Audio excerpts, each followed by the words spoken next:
Hey, how you guys doing? Another video for you here.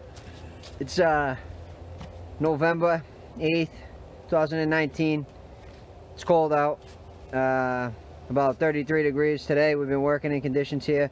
33, saw a couple of snowflakes. I got my boy over there, Joey Peterson. Alright guys, so I always tell you, we'll keep you updated about what's going on around the house. Well, today we are working on jacking up the shed. So stay tuned for that process. We're going to be jacking it up, putting in a new floor, going to redo a little re-siding, and get this old beauty back to where it belongs. So here we are, the old shed. She ain't pretty, but structurally she's still there. You can see here we took some rough cut 2x4s, 2x4 by 14 feet. Shed's just under 13 feet long, so we got a little overhang on each side. You can see I got the 4-ton Harbor Freight bottle jack up underneath there. Same thing over on this side, a little overhang, 4-ton bottle jack on this side. I had already stripped down the bottom portion there of the shed. It was already all rotten, so I decided to take that off. I popped the windows out. I'll give you a sneak peek of those in a little while. We're going to redo the soffit up underneath. We'll redo the fascia. We'll retrim the whole thing, pop some new doors on it, and then we'll go from there. But you can see on this side we've already done it. We jacked it up, threw some blocks under there. The whole side's open, so that'll effectively be the new sill. What we're going to do is tomorrow we're going to go ahead and build a new floor up under there. Plans to get that side jacked up now, up on blocks, and then tomorrow we can come out and get an early start on it. It's not getting any nicer here as we progress deeper into the winter months here in New England. So this is going to be a fun little project, and I hope you guys stay tuned for the rest of it. Hey, good morning everybody. We're out here, day 2 of the shed project. We got the whole shed jacked up. We're about to run the floorboards going. Let's go ahead and get it checked out what we got going here. Another crisp New England winter day, about 30 degrees. Sun shining though, so we can't complain. Let's check it out. You see here, we got the corners up. I got the stringers going across. The whole shed now is floating. All right, we come around the front here. We're floating. Hey, shout out to Craftsman. We got the Craftsman compressor here, Milwaukee tools, and the Hitachi nail gun, and a new Max. I'll give you guys a review of that another day. Got that from Amazon. I got my dad here helping us today. I got Joey Peterson. He's back in action. We got the shed up here. As you can see, we're getting ready to lay the stringers. And get this baby put back down onto its new floor. So we'll keep you posted, okay? Stay tuned. Hey, how you guys doing? This is day 3 here on the shed restoration project that we got going on. We got Joe back again.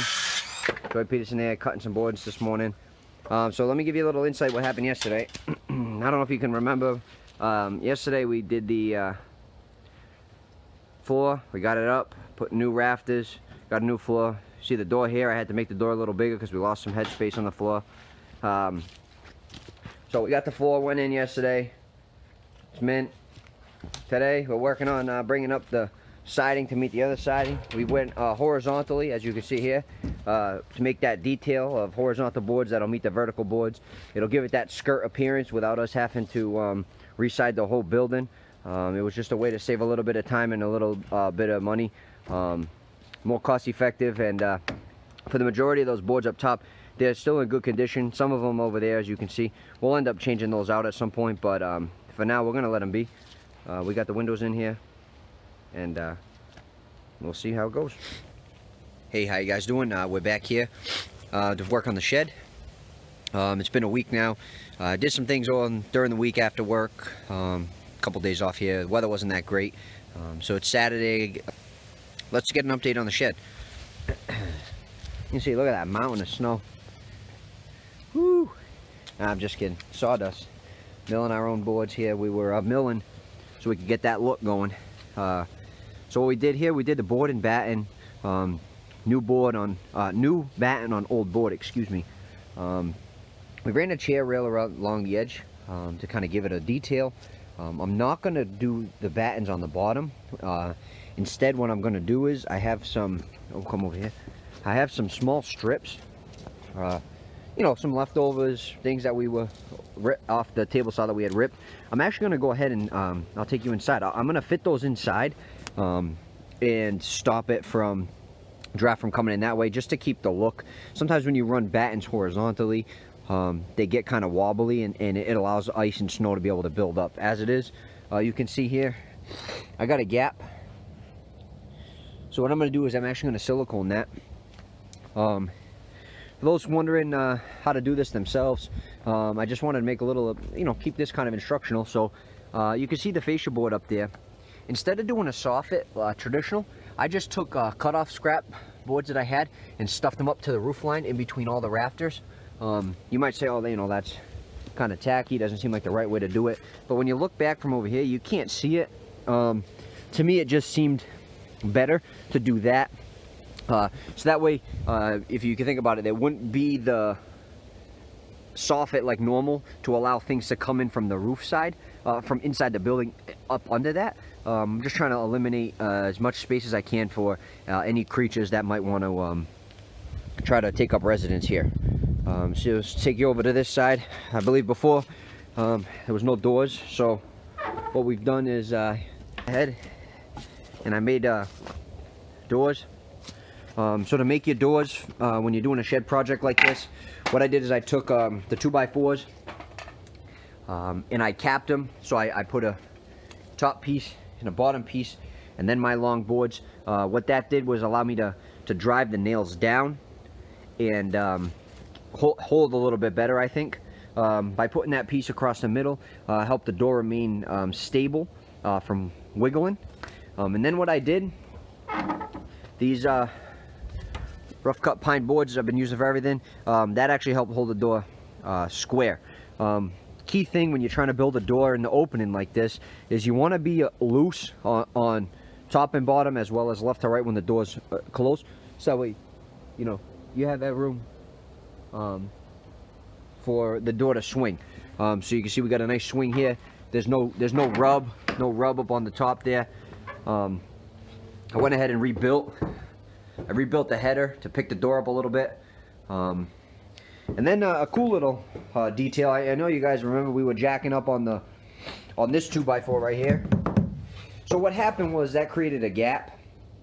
So I took a cut off piece of 2x4 and I filled that gap. You can see here that that's nice and smooth. So this 2x4 right here actually fills the gap to prevent anything from going down, and also prevents the things from coming up. So as you see, I got a temporary light just hanging, allows me to be able to come out here at night and do some stuff. Unit already had some shelves in it, so we're gonna get that all worked up. I'm actually gonna do a I believe it's called a king jack and stands. So I got an extra 2x6 I'm gonna run across the length of the building here, and I'm gonna prop it up with 2x4 just to support this loft. What's cool about this shed is it had this loft, and I can actually stand up there, which is nice. You know, crouch down, but I mean it holds the weight. So we went around, we did the horizontal boards around the side. You can see here my battens are getting ready to go up.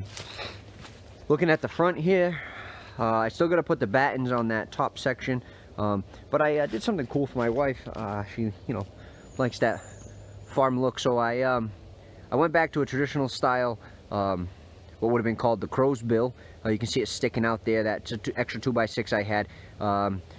It's called the crow's bill. Most barns had it, and some still do, but with technology, a lot of them, you know, made that obsolete. They get conveyors that bring shit up, you know, the hay and stuff up to the top.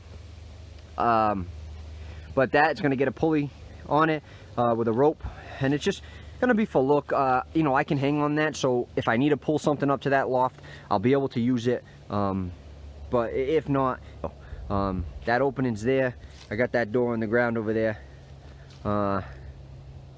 and that's pretty much it, guys. Okay, next video I'll do will be a completion of the